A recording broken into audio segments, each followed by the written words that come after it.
Toitu te mara tane, toitu te mara tangaroa, toitu te tangata. If the land is well and the sea is well, the people will thrive.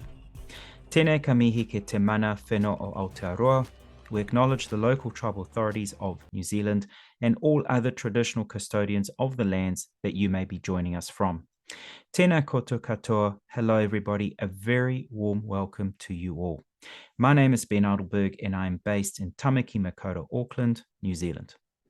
I'm the co-founder of the Lentil Intervention, an Australasian advocacy platform disseminating all aspects of planetary health. Our aim is to inspire the adoption of lifestyle changes toward climate-friendly and healthy lifestyle practices and foster resilient communities. It is a New Zealand registered charity and forms the umbrella entity for the following 3 programs. Available on all popular podcasting platforms, the Lentil Intervention podcast hosts conversations with leading scientists, researchers, academics, health experts, PhD students, and other industry leaders, guests local to Australia and New Zealand, with the occasional exception, focusing on issues and bringing awareness to our most pressing and relevant challenges on our corner of the globe. The first of the community initiatives that fall under the Lentil Intervention is Sports Gear Revived. Established 12 years ago to run alongside my endurance sports coaching business, Kaitiaki Endurance Sports, Sports Gear Revived collects and redistributes unwanted sports clothing, shoes, and equipment to schools and groups within low socioeconomic and high deprivation communities of the Waikato and Northland regions of New Zealand. In doing so, we're enabling more to participate in sports, thereby enjoying the associated health and social benefits, immersing in nature, and creating better environmental awareness. And the other community initiative is Athletes for Nature, a movement of not just athletes, but outdoor enthusiasts that realize the importance of changing their behavior in a way that will positively impact nature.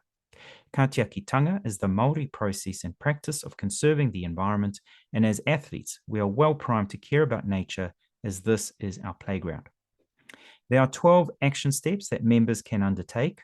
These have been created and will continue to evolve over time by our community. The goal for Athletes for Nature is to grow this community so we can inspire more outdoor enthusiasts, coaches, event organizers, and sponsors to incorporate more ethical and climate-friendly policies and behaviors. Membership to Athletes for Nature is irrespective of the sport code and the individual's affiliation to a particular club, group, or entity. No barriers, one community, irrespective of their background. And a big thank you to the sponsor of this webinar series, Pathfinder. Pathfinder is an ethical KiwiSaver that selects companies generating positive benefits and returns. To ensure that we provide no barriers to access to valuable sessions like these, they have supported this series. Emma and I have been co-hosting the Lentil Intervention podcast for 4.5 years now, and this is only the second time I'm actually introducing her. The first time being back in 2019 in Brisbane at a film screening I was hosting, and Emma was a panelist. Emma is an accredited practicing dietitian. She is a fellow of the Australasian Society of Lifestyle Medicine and holds a certificate in plant-based nutrition through Cornell University. After realizing the impact of our food system is so much bigger than simply influencing human health outcomes, Emma also completed a postgraduate certificate in climate change adaptation and a diploma of sustainable living. Initially working within the hospital system, Emma now runs a private practice, Green Stuff Nutrition, based in Queensland, Australia. She has also worked as a research assistant at a Queensland Medical Research Institute, so absolutely loves taking a deep dive into nutrition research. Of course, she is also the co-founder of Lentil Intervention and a 200-hour qualified yoga teacher. Emma Strutt. Thank you, Ben.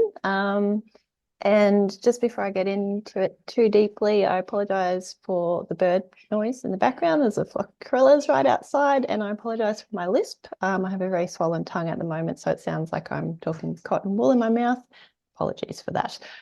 All right, so I really appreciate the opportunity to have a yarn to you today about this topic as part of this fantastic webinar series. Now, there's a lot to cover, so unfortunately there's a bit that I won't be able to talk to today, but I hope this gives you at least a good overview of some of the concerns regarding our food system currently, the benefits of shifting to a more plant-rich eating pattern, and how to do that safely as an athlete. Before I properly get started, though, I'd just like to acknowledge the Darumbal people, the traditional custodians of the land on which I talk to you today. Similarly, I'd like to extend that same acknowledgement to the traditional custodians of Aotearoa, where I'm sure most of you are tuning in from. Don't really need to go into this, as Ben's already done a stellar introduction for me, but just to point out, I've been doing the whole meat-free thing now for half my life. I've been completely plant-based for a bit over 16 years, and I'm not dead from a protein deficiency yet, so it can be done. If you're here tonight, I'm sure you're already interested in stuff, but you probably already know the basics, if not more, in terms of climate change. But I just thought I'd quickly give you a bit of an overview of where we're at in 2024. We are smashing records left, right, and centre, and it's not the kind that athletes are after. So these stats are taken from the World Meteorological Organization. It's the most recent data we've got for 2023. So if we take a look, it was the warmest year on record, being an average of 1.45 degrees above pre-industrial baseline, and it appears that that change is speeding up. So we can pretty well say that realistically, that 1.5 degree warming goal was dead in the water, and we need some really big shifts to keep it under 2 degrees. Ocean heat reached its highest level in the 65 years of being recorded, with over 90% of the world's oceans experiencing heat wave conditions at some point during the last year, which of course harms aquatic ecosystems and food systems as well. Antarctic sea ice extent reached an absolute record low, and similarly, our global set of reference glaciers experienced the largest loss of ice on record. And of course, this all has an impact on our sea levels. The global mean sea level reached a record high, with the rate of sea level rise in the past 10 years more than doubling since the first decade of satellite records. And finally, our 3 main greenhouse gases, carbon dioxide, methane, and nitric oxide, all reached record high observed levels. And I can hear what you're thinking. You're like, yeah, cool. Thanks for the super happy stats, Emma. But what the hell does this have to do with the food we eat? Well, it has quite a bit to do with our food, actually. So to try and put food emissions into perspective here, this chart depicts CO2 equivalent emissions from various activities and diets. As you can see, the global average for food emissions per person per day is quite similar to that of a 40-kilometre car trip. So that's pretty significant already. But if we then take a look at the Australian average, and apologies, I couldn't find great data for New Zealand, but we do have very similar diets. You can see that it's a really big jump up to 14.5 kilograms of CO2 per person per day. Now, more than half of those emissions are actually coming from our red meat intake, and another 4 kilograms is from our discretionary food or our non-core food. So if we halve global emissions by 2030 to limit warming, as is recommended, and if we apply that equally across all industries, the global food emissions yardstick would be about 3 kilograms of CO2 per person per day. So that's a huge difference to where we currently are and where we need to be.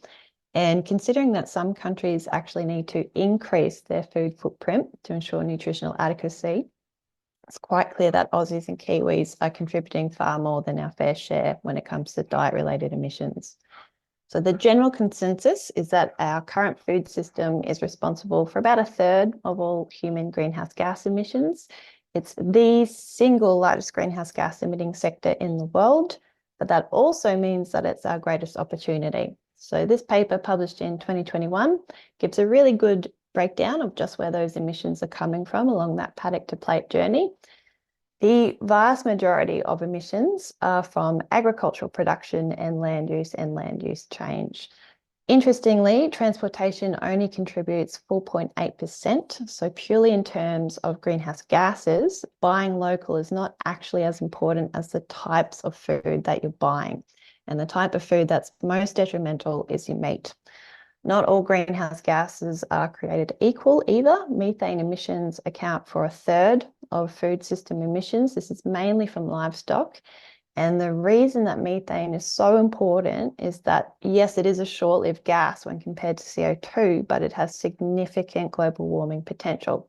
So 28 times more detrimental when measured over 100 years, but when measured over 2 decades, it's a massive 86 times more powerful. So cutting methane is the strongest lever we have to slow climate change over the next couple of decades, which are the crucial decades if we want to avoid blasting right past some of those irreversible tipping points. And as you can see, the agricultural and waste industries are the biggest emitters, more so even than the fossil fuel industry. And if we break that down even further, it's the cows, it's the sheep, and it's their manure that are the biggest problems. And just to note, more than a third of our current warming has been from methane, and methane has nearly tripled in the atmosphere in the past 250 years. So when it comes to food, plain and simple, animal-based products are more resource intensive. There's a marked difference between the greenhouse gas emissions of animal products when compared to most of your plant-based options. But if you walk away tonight and feel like you might only have capacity to concentrate on one thing to begin with, concentrate on beef. Beef has a huge environmental footprint when it comes to emissions, land use, and water use. And the more we can reduce our red meat products, the better it's going to be for our planet. When we talk about the environmental emergency, though, humans tend to have tunnel vision and we focus in on carbon, but there's so much more to it than that. And not only is our global food system a significant source of those greenhouse gases, it's by far the largest cause of terrestrial ecosystem destruction, accounting for 50% of global habitable land. It's responsible for 70% of our fresh water consumption, responsible for 78% of waterway pollution due to our overuse of nitrogen, phosphorus, and intensive livestock practices, and also for biodiversity loss. So we're currently living through the 6th mass extinction event, one that's largely man-made, and our food system plays a huge role in that. And the reason why our food system has such a high impact is because it's riddled with inefficiencies. So as I've just mentioned in the previous slide, humans use half of our global habitable land for agricultural production, but 77% of that is for rearing livestock. Only 23% goes to food crops for humans. So despite being so dominant in land allocation, meat and dairy products supply only 18% of our global calorie supply, only 37% of our global protein supply. So that 11 million square kilometres used for crops supplies more calories and more protein for our global population than almost 4 times larger area that's dedicated to raising livestock. So it's an incredibly inefficient use of space. This is not sustainable. It's not just on land either. Our oceans are suffering too. So overfishing remains a significant problem, with many of our fishing methods being quite environmentally destructive. Aquaculture is quite problematic as well. It's pollutive. It's a risk to wild marine populations in the areas where the farms are. And it's also still inefficient. So for 1 kilogram of farm salmon you get out, you need to put in 1.6 kilograms of wild fish to actually rear that salmon. And if you care about plastics in the ocean, you should care about the fishing industry. So these stats are from a 2018 paper, so it'll be even worse now. But it was predicted that at least 79,000 tonnes of plastic are floating within that Great Pacific Garbage Patch. 46% of that is fishing nets. So honestly, there's so much we could continue talking about. I haven't even touched on things like deforestation or antibiotic use or zoonotic disease risk, but we need to get into the nuts and bolts of plant-based eating very soon. So to start wrapping this particular section up, very clear that we're living well outside our means when it comes to our food choices. If diets of G20 countries like Australia were adopted globally, up to 7.4 planets would be needed to sustain us. We do not have the space or the natural resources to continue eating this way. And we have some really huge challenges ahead. So with our growing population, we're actually going to need about 56% more food by 2050. And we need to do that without using any more land for agriculture, ideally less, so we can start rewilding. We also need to achieve this food increase while lowering emissions and addressing huge concerns around obesity and undernutrition. So we've got some pretty massive challenges ahead, but there are solutions. So modelling has suggested that it is biophysically possible to feed 10 billion people a healthy diet within planetary boundaries. And transitioning to a plant-based diet is the most important single tool in our toolkit. I mean, that alone is not enough. We need to also ensure that the calories we're eating are healthy ones. We need to halve our food waste, and we need to increase agricultural efficiency. But that shift to a plant-rich eating pattern is the most important strategy. So can we do that as athletes? Yes. A plant-based diet is safe. Meat is not a necessity. You can achieve adequate nutrition eating this way, and it's backed up by some of the world's largest dietetics associations. So this excerpt is taken word for word from the American Academy of Nutrition and Dietetics position paper on plant-based diets. Unfortunately, they're overdue for an update. So this one is now officially out of date, but it's still the latest that we can draw on. It outlines that plant-based diets are healthy, safe, and appropriate for all life stages, including athletes. They also go on to list a reduced risk of heart disease, type 2 diabetes, high blood pressure, obesity, certain cancers, and they outline why this is the case. The British Dietetic Association has a similar position, as do Dietitians Australia. Dietary guidelines around the world, by and large, also support the inclusion of plant-based diets as a healthy and safe option. The Aussie guidelines are well overdue for an update, and that's currently in the works. But going off what we've got now, they state that appropriately planned vegetarian diets, including vegan diets, are healthy, nutritionally adequate, and their plate model includes plant-based choices in each food group. New Zealand has eating guidelines describing an eating pattern that is largely plant-based as well. And for athletes specifically, this way of eating is a really great option. We just need to look at our lovely model Ben here as an example. But here's why.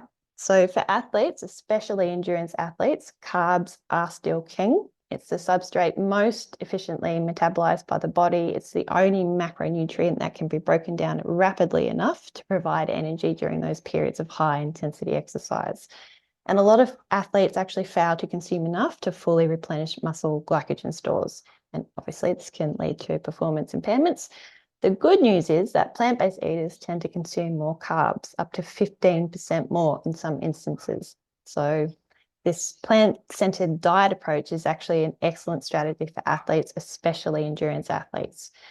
We also have studies showing that short-term low-carb diets increase bone breakdown after exercise, even if the athlete has adequate caloric intake. So we obviously need more long-term studies on this, but that's suggestive of potential risk to bone health if your diet is low in carbs. Similarly, inadequate carbohydrate intake has been shown to affect hormones in female athletes. So luteinizing hormone, T3, leptin, these are all hormones associated with REDs. So athletes need to carb up for more reasons than just restoring those glycogen stores. Obviously, different athletes will have very different carbohydrate needs. This table gives a pretty basic overview of the requirements of the different types of activities. But please, in this protein-obsessed world, do not forget the importance of carbohydrates for performance. Now, for the sake of time, I'm going to have to skim over the next few benefits pretty quickly, but they are important to mention. Firstly, heart health. This one is really, really important. I made international news when, what's his name? Bob Harper from The Biggest Loser, that trainer from America, he had a heart attack in the gym. So you can do all of the activity in the world, but you cannot outrun a bad diet. Cardiovascular disease, it remains our biggest killer. So whether you're an athlete or not, you need to be looking after your heart.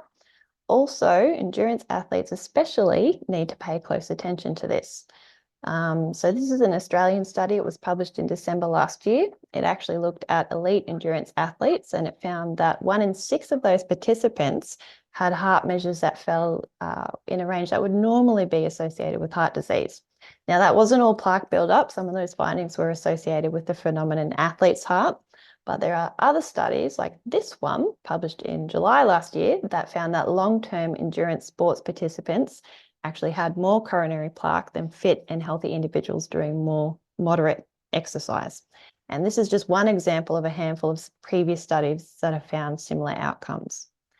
And plant-based diets have again and again and again been associated with improved cardiovascular outcomes, including lower blood pressure, lower cholesterol levels, lower blood viscosity, which is also good for performance because you get increased tissue oxidation, and improved arterial health.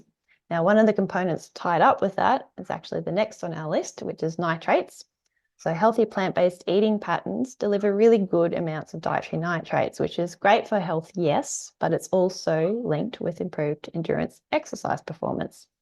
So most of the studies in athletes have been done specifically with dietary nitrate supplements, so things like concentrated beet juice, but it has been shown to increase power output, increase time to exhaustion, and increase the distance traveled by an athlete. So a plant-based diet rich in those nitrate-containing veggies and leafy greens is going to be a really helpful strategy. Healthy plant-based eating patterns are also high in antioxidants. They help reduce oxidative stress and have been shown to reduce markers of inflammation like CRP. Now, this is really important because exercising, while very, very good for you, produces free radicals, which results in oxidative stress. And exercise-related oxidative stress can lead to muscle fatigue, reduced athletic performance, and impaired recovery. But compared to omnivores, plant-based eaters tend to have increased antioxidant capacity due to their, higher intake of things like vitamin C, vitamin E, beta carotene. And they also tend to have high intakes of particular food that can decrease post-exercise inflammation and reduce recovery time. So things like watermelon and blackberries. And as I'm sure you're all aware, recovery is vital for effective athletics.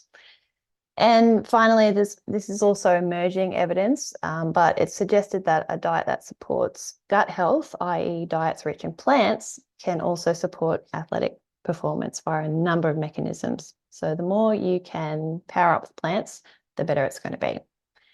Now, I've been talking a lot about endurance athletes, but there is that persistent stereotype of the skinny, weak vegan. So can you build muscle on a plant-based diet? Yes, you definitely can. So whether you're an endurance athlete wanting to put on some lean mass, if you're an Olympic athlete, if you're a certified gym junkie, you can build muscle and perform really well on a plant-based diet. Now, I've chosen these people as an example because they're all long-term vegans. Some of them have even been vegetarian since birth. And I've done that to disprove that common rebuttal of oh yeah, you might be vegan now, but you built your muscles as a meat eater. So these people are proof that it can be done. But don't just take their word for it or mine. The science backs this up. So this paper was from 2020. It looked at whether a vegan diet was detrimental to endurance and muscle strength.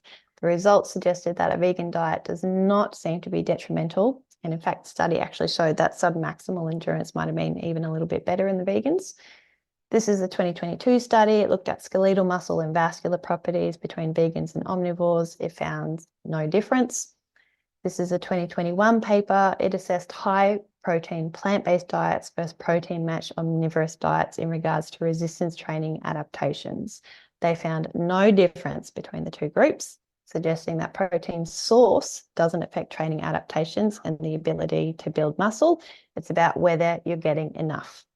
There are countless other studies now published in the literature, but you get the picture. It can be done. It's not so much the source of the protein that matters. You just need to make sure you're getting it. So let's talk shop on protein and make sure that you are indeed getting enough. Firstly, all plants have protein. Of course, your legumes and your soy products have the edge in terms of amount per serve, but options like your grains, your potatoes, even your non-starchy veggies, leafy greens will provide you with some protein. So for reference, one egg contains about 5.5 grams of protein. 100 grams of uncooked steak or chicken breast usually gives you about 20 to 22 grams. So it's quite comparable to some of the options here on the slide. Now, for most athletes, you will need a little bit more protein than a sedentary person, but you also need more overall calories. So ensuring that you eat adequate calories and get a good variety of food from all of your different food groups, you'll more often than not also ensure sufficient protein intake as well. But it does pay to just be a little protein aware. With protein for athletes, though, it's not just about the overall quantity. It's also really important to consider timing of intake across the day. But if we just first have a quick look at overall recommendations, most athletes will be perfectly fine with an intake somewhere between 1.2 to 2 grams per kilogram per day. For endurance athletes, it's generally towards the lower end of that recommendation, whereas for power athletes or people wanting to put on a bit of mass, you might do better with a little more. Now, there's some emerging evidence regarding high intakes for athletes needing to go into a hypocaloric state for weight loss while also looking to retain or build muscle, which is actually really, really hard to do. But this is still an evolving area of research. But what we do know is that there is no additional advantages to very high intakes of protein. So more is not necessarily better. What's more important to pay attention to is actually your protein distribution across the day. It's a really common trap to fall into, dumping most of your protein into 1 or 2 meals only, but this is not an optimal way to reach your recommended intake. So ideally, to maximize that muscle protein synthesis, you want to be having between 20 to 40 grams of protein per serve at main meals, and then also sneaking some protein into snacks. And then after exercise, when you're looking to have some protein to help with that muscle synthesis, make sure that you're pairing it with carbohydrates as well, because that's going to enhance the effects as well as help with the glycogen replenishment. Now, if this all sounds too complicated, it's really, really not. I'm going to use myself as an example here, along with some wishful thinking, and just pretend I'm an endurance athlete for the day. So my protein requirements in total would be about 75 grams per day. And if I was to spread that evenly to make sure that I'm still getting enough to maximize my muscle protein synthesis, I want to be getting about 20 grams of protein in my main meals, about 10 grams of protein in my snacks, which is very, very achievable. Like, I'm really not joking here. So this is a sample meal plan quantifying the protein from foods. You'll see it's absolutely nothing special. It's not even optimized for an athlete. It's just general eating to making sure that you're still getting in, some foods from each of your food groups. We're already at 83 grams of protein. Some people, mostly gym junkies, will want to wade into the weeds and start to worry about things like leucine. I'm not going to talk about this in great detail. I don't have time to, but honestly, I'd recommend that most people don't need to stress about this too much anyway. But for the athletes that are concerned, you don't need to turn to a whey protein isolate supplement after training. Now, to get to that 3-gram threshold, if that's what you're aiming for, you probably would need a supplement, but you can achieve this with plant-based options. But it's important to note you can get good amounts of leucine through food too. So I've listed out some reasonable options here. So if you include these types of foods in your meals after exercising, that's going to be a benefit. I will almost always recommend real food over isolated supplements, because that way you'll be getting an array of other nutrients as well, which is going to benefit health. But I do acknowledge that some people may still choose to supplement as an athlete. And if you do, again, you can get by just fine by choosing the plant-based options. So I've listed out some of the common supplements here. For the sake of time, I'm not going to run through them. But again, I want to promote that food first approach wherever possible. But if you do choose to supplement, you're not going to have any impaired outcomes if you choose the plant-based versions. Okay, so moving on. On a plant-based diet, there are a few micronutrients to be mindful of. For the sake of time, I'm only going to cover 2 today that I think are going to be most important for your plant-based athletes. Firstly, vitamin B12. So this is important for nerve and cellular function, for proper oxygen carrying capacity. It plays a role in the metabolism of fats and carbs as well. So it's really crucial for good health and performance. It's really important to pay attention to your B12 intake, because if you let a deficiency go on for too long, the health problems can actually become irreversible. So please take this seriously, and it's so simple to meet your requirements. Vitamin B12 is a little unique in that it's actually produced by bacteria. So there have been some papers suggesting that certain plant foods may contain really small amounts of B12, but they're generally quite low or in varying amounts. So you can't consider these a reliable source. And some of the forms of B12 in these types of foods are actually inactive in humans. So if you're a strict plant-based eater without any animal products, you need to take a supplement or have multiple and frequent intake of fortified foods. You can't just rely on fermented foods. You can't rely on dirt that's still on your veggies. I don't care if they were grown organically. Please take a supplement. Even if you're not a strict vegan, so if you're a vegetarian, for example, or if you're trying to consume meat only occasionally, you still might need to consider supplementing here. So vitamin B12 in eggs is generally poorly absorbed, and the B12 content in milk is usually pretty low, and losses also occur during processing. So it's not uncommon for a lacto-ovo-vegetarian to actually be B12 deficient. And you really don't need that much. You can either take a supplement every day or every few days, depending on what kind of dose you want to take. But you do need to take it if you're going plant-based. This is the only non-negotiable supplement. And it's just so frustratingly common for people to believe the BS that's out there about plant-based eaters not needing it. So please, please take it. Another common myth is that you'll become anemic if you don't eat meat as an athlete. But just like it is with protein, it's not about eating meat. It's just making sure that you're consuming enough iron, and you can source iron from plants. So if we compare some animal-based foods and plant-based foods, all foods here are listed out in the recommended serving sizes according to the Australian Dietary Guidelines. And as you can see, the plant-based options actually have more iron. But there is a caveat to that in terms of absorption, and we'll discuss that in just a tick.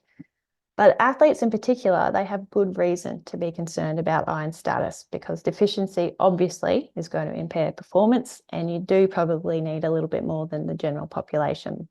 So iron deficiency can be a problem for anyone, regardless of whether you eat meat or not. It's one of the world's most common nutrient deficiencies. But it does appear athletes, particularly endurance athletes, have slightly higher rates of deficiency than the general population. Female athletes especially need to be iron aware. So up to 35% of female endurance sports athletes can report iron deficiency at some stage. There's a number of contributing factors for iron deficiency amongst athletes. So you lose a little through your sweat, through your GI tract, especially as an endurance athlete. So up to 85% of athletes engaging in really intense endurance events can actually experience blood loss through your GI tract. There's also things like foot strike hemolysis, intravascular hemolysis. In fact, athletes tend to have a red blood cell life expectancy of 80 days, whereas the general population have an expectancy of 120 days. So there's a bit of a difference there. And athletes also have an upregulation of hepcidin after exercise, which actually can inhibit iron absorption. And then there's the more typical reasons, things like inadequate intake, not paying attention to dietary absorption enhancers and inhibitors, as well as menstruation in females. Now, plant-based diets in Western countries generally tend to contain as much, if not more, iron than meat-containing diets, but the absorption rates can vary a lot. So typically, you only absorb between 2 to 20% of the iron in plant foods, while a 15 to 35% absorption rate is expected from your animal foods. There's a few factors that can inhibit iron absorption. The main two I want to mention tonight, though, are your phytates or your phytic acid. This is found in a lot of your iron-rich plant foods, particularly your grains and your legumes. But the good news is that phytates reduce when they're cooked or soaked. And I don't know anyone that walks around, eating raw rice and lentils, so it becomes a reasonably small concern on a well-planned diet. But if you are really trying to boost your levels or deficiency is an ongoing concern for you, you could look at things like sprouting or fermented preparation methods like sourdough bread, for example, and this is going to decrease those phytates even more. Now, the tannins and the polyphenols in tea and coffee are really big ones. It's one of the most common causes I've seen in practice regarding plant-based eaters becoming iron deficient. Tea and coffee can greatly reduce iron absorption. So tea is the worst offender here. It can actually reduce absorption by as much as 70%. So move your tea and coffee away from your meals, about an hour either side.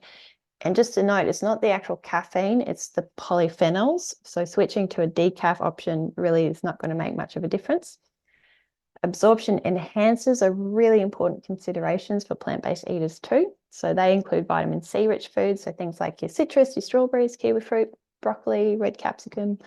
Vitamin C actually increases absorption so much, it almost removes the difference between the heme and the non-heme absorption rates.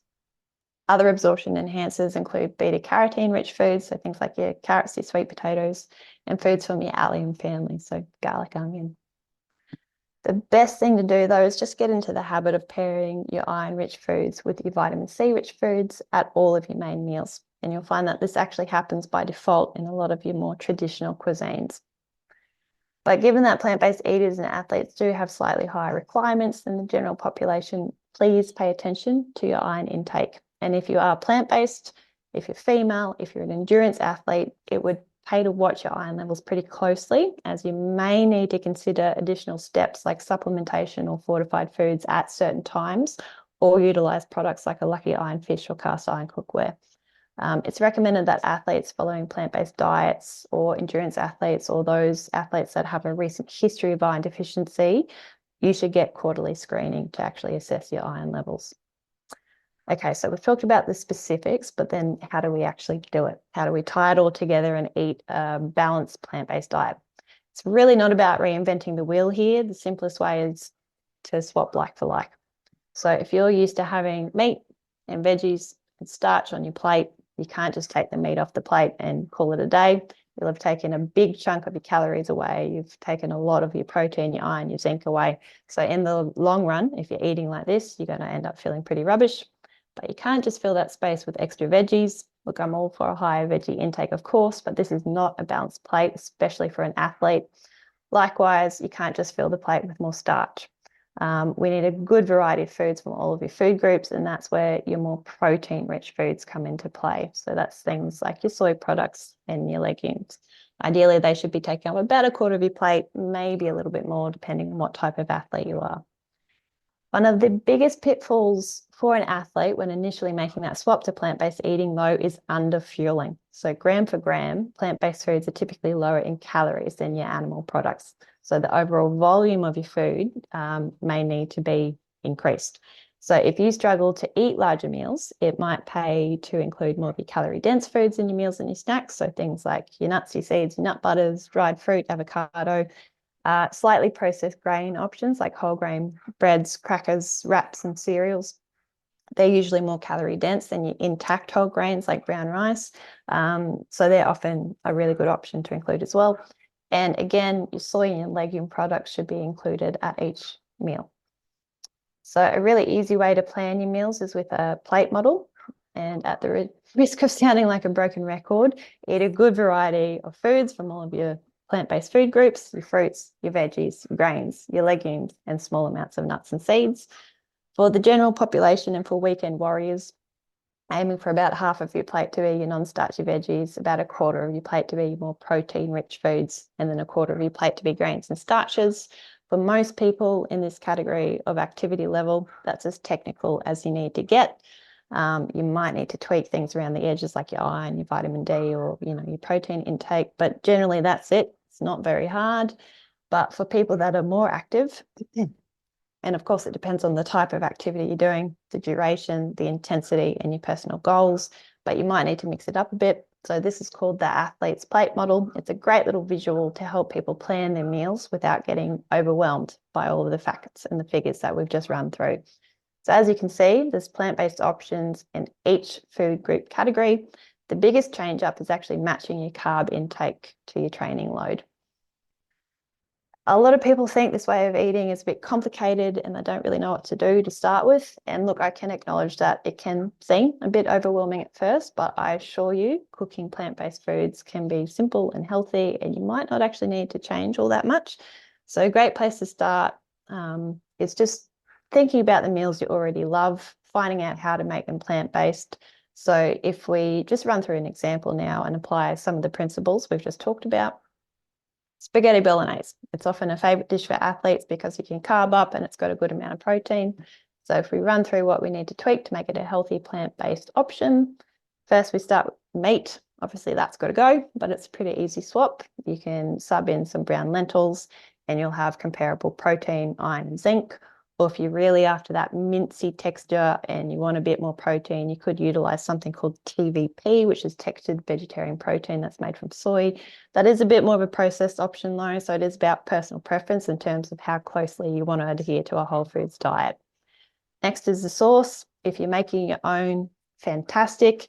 But if you're buying a bottled sauce, I mean, check the ingredients list obviously, but more often than not, you can use the exact same thing. To make it more nutritionally sound, though, you don't just want to stick with that classic meat and sauce combo or meat and lentil combo, lentil and sauce combo as it is in this instance. You want to sneak in some extra veggies. So the more color, the better, but you want to at least make sure you're getting in some leafy greens and some vitamin C rich options to enhance that iron absorption. And then to the pasta, if you're buying or if you're making fresh, be careful about your use of egg. But if you're buying pasta off the shelf, again, check, but generally you can use the exact same thing. But if you want to bump up the nutrition, and I recommend you do, swap to a whole grain pasta option rather than your white, or consider a pulse pasta for some added protein and fibre. So as you can see, really not hard swaps, a few tweaks and you're done. If you're flying solo on your plant-based journey and you need to cater for other dietary preferences at home, there's a few strategies that can make it a little easier to ensure you're not making a million different dishes at once. So the first option is just to sub the animal protein for something else. So, for a roast or for your classic veg and meat combo meals, take off the meat and add in some, marinated tofu or tempeh. For burgers, you could swap a meat patty for a falafel or a legume patty. For breakfast cook-ups, scrambled egg could become scrambled tofu, so on. So this is a really easy one-for-one swap. Another option is to cook a plant-based meal for everyone in the house, serve your own up, and then add some meat or cheese or whatever it may be for everyone else.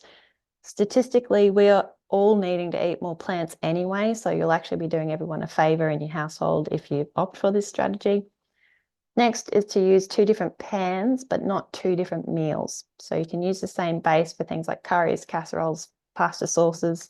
But in your personal plan, you add the legumes, whereas meat goes into the other dish. It's usually pretty similar in terms of cook time, unless you're cooking, your beans from dried. And, at the end of the day, you'll only have 1 extra pan in the washing up.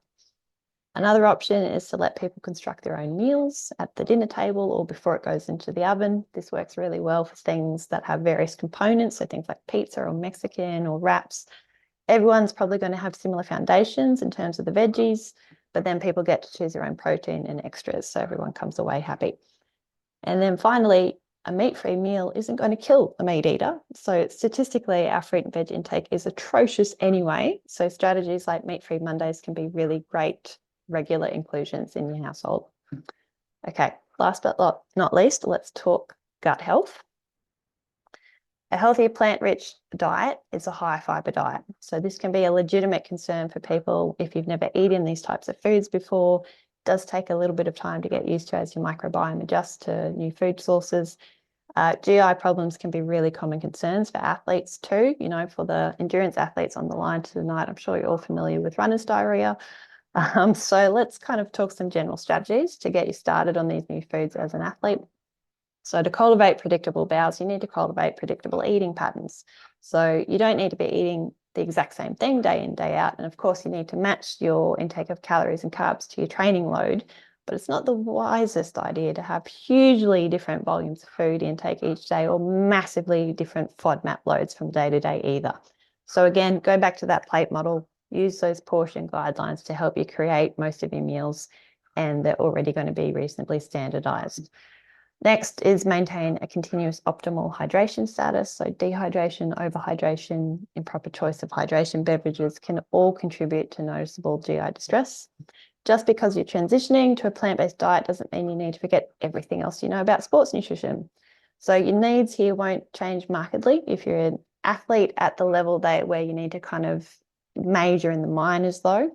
There are a couple of things to mention. So your plant foods generally have higher water content than your animal products. And if you're transitioning to a whole food plant-based diet, your sodium intake is likely going to be a fair bit lower than what you're used to. So just pay attention to those things in terms of hydration. Very importantly, you want to practice that pre-event meal and your race day nutrition strategies in training. Do not ever introduce completely new foods or strategies on race day. So it's a really good idea to take the time to develop and trial a list of high carb, low fat, lower fiber plant foods and make sure they become tried and proven before an event. Generally speaking, you want to save those higher fiber plant-based options like your legume heavy dishes and huge amounts of intact whole grains until after practice, where you've got the time to rest and digest properly. And be really mindful of supplements too. So sometimes when athletes make the switch to plant-based, they want to load up on various herbal and dietary supplements. Even some of your protein powders can be a bit iffy for some people's guts. Most of these supplements are not going to be necessary, but if they are, introduce just one at a time, track your symptoms. It may be more advantageous to take them in smaller amounts, but in more frequent doses. And then specifically in terms of fiber load, legumes especially, they're super high in fermentable and prebiotic fibers, which is actually a really good thing for your gut, but some people can be a bit sensitive to them. A lot of people take to legumes like a duck to water and have no issues. You might notice, however, for a couple of weeks, there'll be a bit of a transition phase, but that will settle.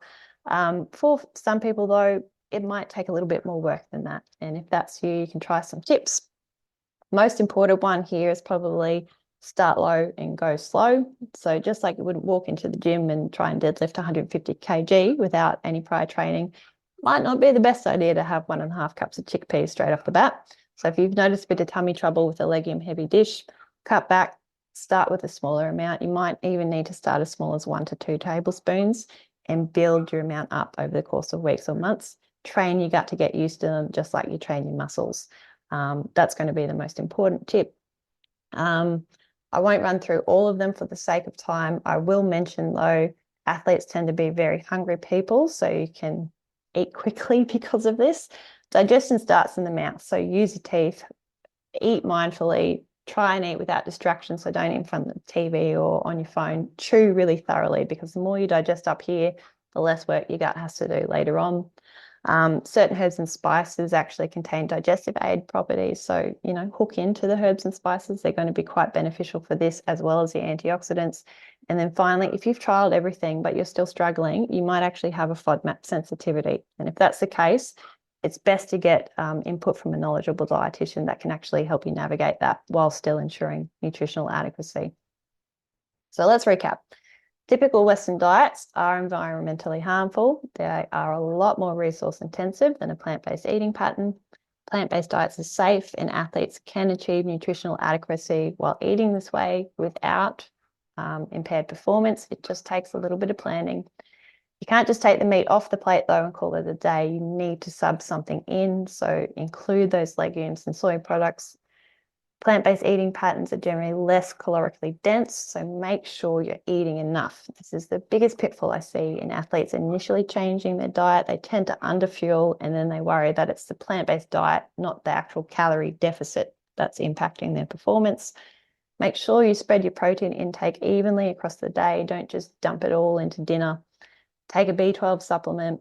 It's necessary, and it's unsafe if you don't. And do pay attention to your iron. Include those iron-rich foods. Be particularly mindful of inhibitors and enhancers of iron absorption.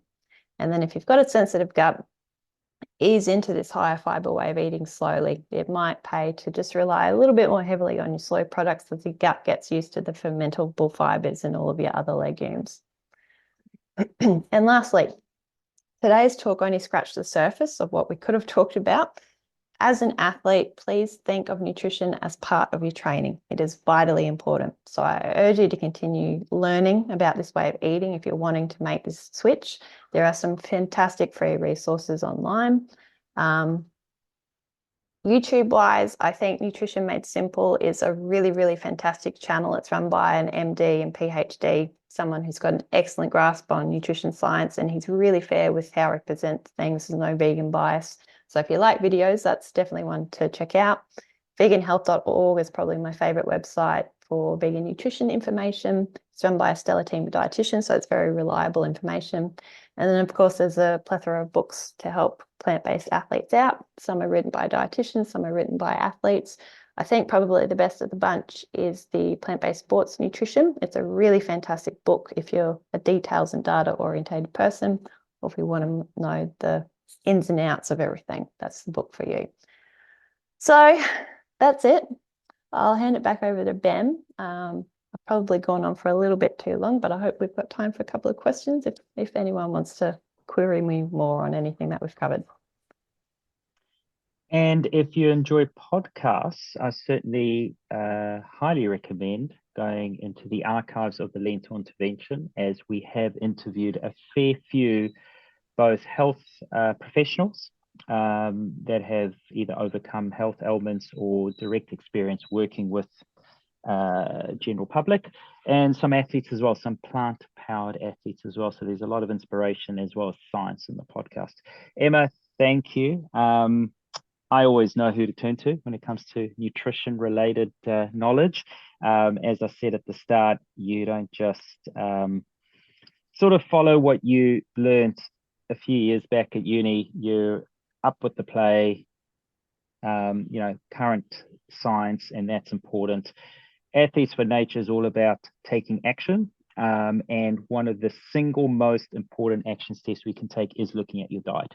And as Emma has clearly demonstrated in the first many slides, it's crucial that a small change, no matter what it is, whether you go fully plant-based or at least one day a week, that's already making a change. So Emma, thank you as always. Really appreciate your insight, but also some of the pitfalls to look out for. We need to eat, we need to make sure we eat enough, and we need to look out for certain, I wouldn't say deficiencies, but at least things, certain micronutrients that we just need to be aware of. So thank you. To our attendees, any questions? This is your chance. I know that the majority on here are pretty much there with their plant-based way of eating, but still, sometimes we're just vegan, but not whole food. So there's always still improvements we can make in some areas. Any questions? Okay, it's Adriana. I'll ask a question. With iron deficiency, Yeah. so actually iron absorption, are we talking about any tea? Because like, for example, I like to drink chamomile tea and peppermint tea. Mm-hmm. Is it bad for iron absorption, or are we talking about English tea? Your black tea, your English tea is going to be the worst.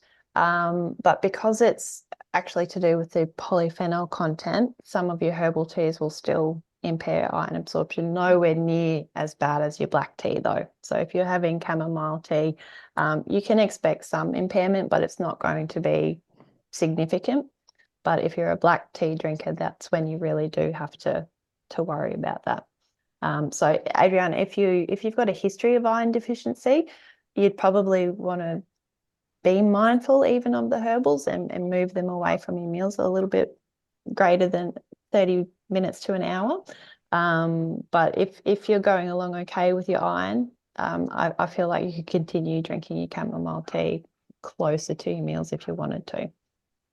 So what would be kind of normal iron level for female runner? For female runner, you'd want at least ferritin is the main one that will be assessed in a blood test, and you'd want that to be above 30 if you can. So for a female, it depends on the lab that's doing the test, but generally the assay recommended levels for a female will be 25 and above. But for an athlete, you want that to be a little bit higher. So if you get it above 30, that's a good thing to aim for. Oh, that's good then. Cool. Thanks. No worries. Emma, just to add to that, because I know I have been asked this before, you talk about the iron or sort of inhibitors to absorption of iron through the polyphenols, red wine included, and so on. And then what it enhances, apple cider vinegar, vitamin C, carotene, and so on. What if you have the combination of both? So say you're having your cup of tea, but you've got a hell of a lot of vitamin C. How does that sort of balance? That's going to help a lot. That's going to help a lot. So vitamin C is so powerful in terms of enhancing your absorption that it can actually go a long way to remove the negative impacts from those inhibitors.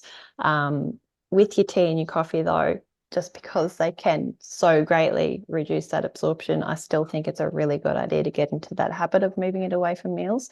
But, I understand, especially for athletes, you have time poor, breakfast time.